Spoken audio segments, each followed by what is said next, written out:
Hello everyone, welcome back to commerce point. आज के इस वीडियो में हम पढ़ेंगे डेवलपमेंट फाइनेंशियल इंस्टीट्यूशन के बारे में।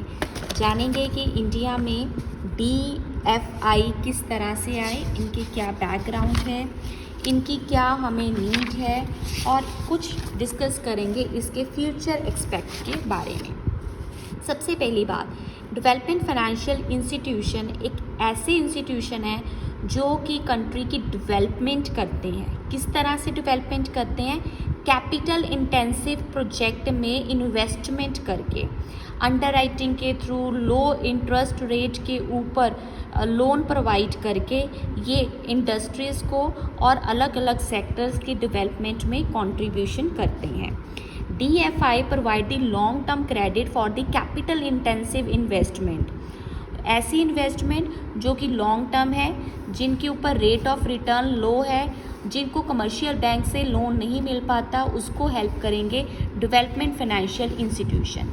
बेसिकली इंफ्रास्ट्रक्चर की डेवलपमेंट, माइनिंग, इंडस्ट्रीज़ की डेवलपमेंट, इरिगेशन डेवलपमेंट करने का मेन ऑब्जेक्टिव जो है वो DFI के पास रहता है। They act as the critical intermediaries for channelizing the long-term finance required for infrastructure। Infrastructure की डेवलपमेंट के लिए जो लॉन्ग टर्म फाइनेंस चाहिए वो डेवलपमेंट फाइनेंशियल इंस्टीट्यूशंस इंडिया में प्रोवाइड करते हैं। ठीक है, अगर इसकी बैकग्राउंड की हम बात करें तो development banks are different from the commercial bank, क्योंकि कमर्शियल बैंक जो है वो मिड टर्म लोन्स प्रोवाइड करते हैं और डिपॉजिट को एक्सेप्ट करते हैं, जबकि DFI आपको लॉन्ग टर्म फंड्स को प्रोवाइड करेंगे। In India the first DFI was establish in the year 1948 और IFC industrial financial corporation India में फर्स्ट DFI था। DFI इन इंडिया लाइक और कुछ एग्जांपल्स क्या हो सकते हैं?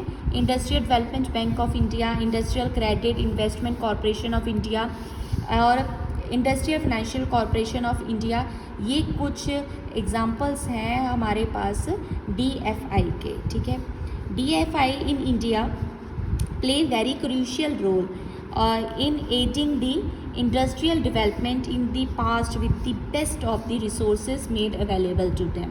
प्रोजेक्ट को एनालाइज करते हैं, प्रोजेक्ट रिपोर्ट्स बनाते हैं, उसकी फिजिबिलिटी स्टडी को चेक करते हैं। इस तरीके से DFI जो है काफ़ी सालों से इंडिया में इंडस्ट्री की डेवलपमेंट में कंट्रीब्यूट कर रहे हैं। आफ्टर 1991 रिफॉर्म्स जो हमारे the concessional funding they were getting from the Reserve Bank of India and the government was no longer available in the subsequent year।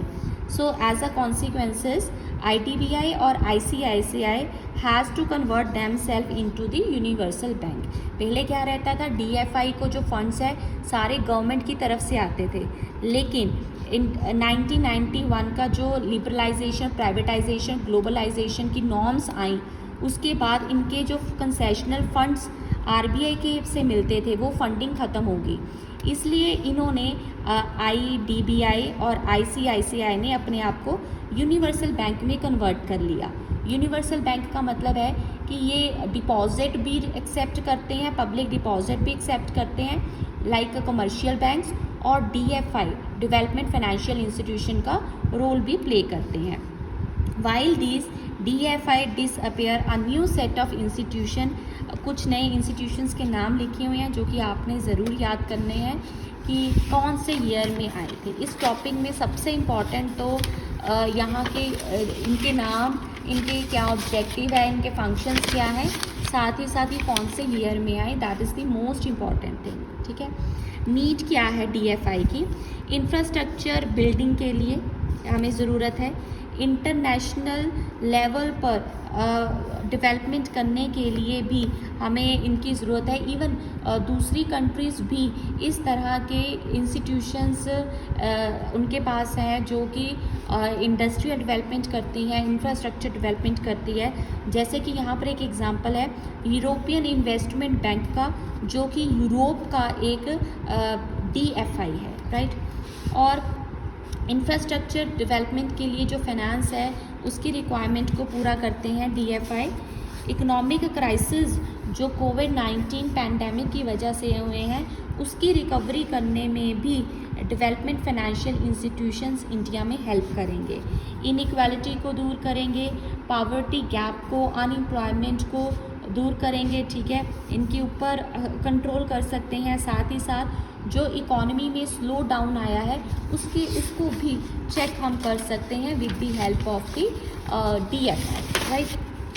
अब फ्यूचर एक्सपेक्ट की बात करें तो it will help to mobilise the capital for the DFI, ठीक है। Mobilising मतलब कि जहाँ पर सरप्लस फंड है वहाँ से जहाँ पर शॉर्टेज ऑफ फंड है वहाँ पर मनी का मूव होना, तो कोई तो इंटरमीडियरी चाहिए ना जो पैसे को मूव करेगा, तो DFI act as the intermediary. इसके बाद इसकी एडमिनिस्ट्रेशन का, इसकी ओनरशिप और ऑर्गेनाइजेशन स्ट्रक्चर में जो भी इश्यूज़ हैं उनके ऊपर चेक रखना बहुत ज़रूरी है। अगर हम फ्यूचर में इंडिया में इस कॉन्सेप्ट को, डेवलपमेंट फाइनेंशियल इंस्टीट्यूशंस को ग्रो करते हुए देखना चाहते हैं तो इसकी एडमिनिस्ट्रेशन के ऊपर कंट्रोल करना, चेक करना बहुत ज़रूरी है। साथ ही साथ इसके फंक्शंस के ऊपर भी like related with its policies, इसके फाइनेंसिंग, इसके रिस्क मैनेजमेंट के ऊपर चेक होना, कंट्रोल होना ज़रूरी है। Then reaching out the retail investors, so government need to set up such institutions, ऐसे नेटवर्क प्लेटफॉर्म्स क्रिएट करें कि ये जो बेनिफिट है वो छोटे इन्वेस्टर्स तक भी पहुँचे। पीरियोडिक रिव्यू इनकी एक्टिविटीज़ का, डेवलपमेंट फाइनेंशियल इंस्टीट्यूशन की एक्टिविटीज़ का पीरियोडिकली टाइम टू टाइम इनका चेक करना, इनके ऊपर कंट्रोल करना भी बहुत ज़रूरी है, सो दैट इनकी यूटिलाइजेशन, इनके फंड्स की यूटिलाइजेशन उसी पर्पस के लिए हो जिस पर्पस के लिए ये एग्जिस्टेंस में आए हैं, ठीक है। If you like the video then don't forget to subscribe commerce point.